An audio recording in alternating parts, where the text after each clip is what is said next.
প্রতি বছর দেশের একটা বড় সংখ্যক মহিলা আক্রান্ত হন স্তন ক্যান্সারে। আক্রান্তের সংখ্যা প্রচুর হলেও এ রাজ্যে সরকারিভাবে এই রোগের চিকিৎসার তেমন একটা ব্যবস্থা নেই। সমস্যার সমাধানে এবার সোমনাথ পণ্ডিত হাসপাতালে চালু হতে চলেছে কম্প্রিহেন্সিভ ব্রেস্ট সার্জারি বিভাগ। শুধুমাত্র স্তন ক্যান্সারই নয়, এখানে চিকিৎসা হবে স্তন সংক্রান্ত নানা ধরনের রোগের। শুধুমাত্র স্তন সার্জারির জন্য গোটা একটা বিভাগ রাজ্যে কোনো সরকারি হাসপাতালে এই প্রথম। এই বিভাগের দায়িত্বে থাকবেন এসএসকেএম-এর চিকিৎসকরাই। শনিবার এসএসকেএম-এর রোগী কল্যাণ সমিতির বৈঠকে এই সিদ্ধান্ত হয়।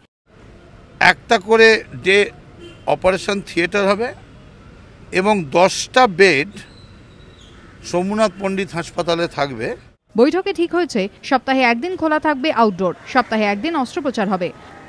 ব্রেস্টের অসুখ ক্রমাগত বেড়ে চলেছে এবং মহিলাদের মধ্যে ব্রেস্ট ক্যান্সার হচ্ছে সবচেয়ে কমন ক্যান্সার, এবং তার জন্য রোকবার জন্যে যেভাবে আজকে সরকারি উদ্যোগে একটা আলাদা ডিপার্টমেন্ট তৈরি হতে চলেছে, এবং এই মুহূর্তে আমাকে যেটা জানানো হয়েছে যে সামনের সপ্তাহতেই এর উদ্বোধন সরকারিভাবে উদ্বোধন করা হচ্ছে।